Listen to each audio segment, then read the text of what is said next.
Hello guys, mga igan, mga best friend, mga bossing. Kamusta po kayo? Magandang buhay po sa inyo lahat. Okay po, tuloy na po tayo. Ito po ay natutungkol sa 2005, 10 piso, Apolinario Mabini, Andres Bonifacio. Baka po meron kayong ganito, yan. Baka meron po kayong ganitong 10 piso na 2005. Ayan, ang 2005 kasing ito, magiging controversial po ito pagdating ng araw. Kasi ito, kahit po ang mga numista, wala po silang datos, frequency, record dito sa coins na ito. Ito pong 2005. May nakatagong sikreto. Yan, na mabubunyag. Ito kasing 2005 na to, titingnan po ninyo ang likuran kung meron kayong ganito. Kasi ang pinaka-value na po nito nasa na po 300 to 500 pesos na po ang nito. Ang value nito, kung napakadalang nito. Titingnan niyo po yung kanyang yung kanyang ngipin. Tsaka yung 1993, yung kanyang legend. Nakadikit po siya ron sa bilog. Yan, tsaka yung sa letters, maliit po yung distansya ng Bangko Sentral. Yan, maliit yung distansya. Tsaka yung central, yung nang. Yan, maliit po ang distansya nila.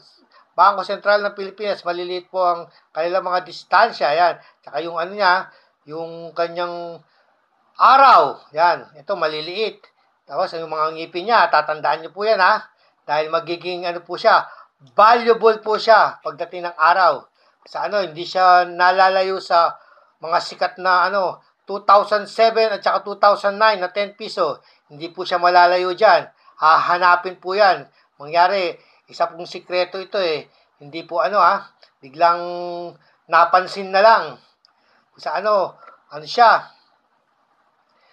Meron palang ganito. Pero sa Central Bank, syempre wala naman po silang sinasabi. Kasi nga, ang mga datos kasi ng Central Bank, hindi naman po basta-basta inilalabas Yan. Ito po okay po, tatandaan nyo po yung 2005 na may malalaki ang ngipin. Yan. Kung meron kayo, itabi nyo po muna. Napakaswerte nyo dahil sa pagdating ng araw ay magiging usapin po siya. Magiging usapin tong 2005 na to. Kasi nga, inuulit ko, dahil nga ang numista, wala silang frequency, o wala silang datos, wala silang record ng ganitong coins.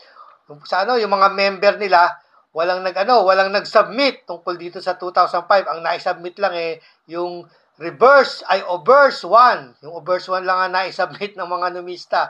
Okay po Sana po yung nakapagbigay ako ng kaunting impormasyon. Kaunting aliw para sa pangungulekta ng coins.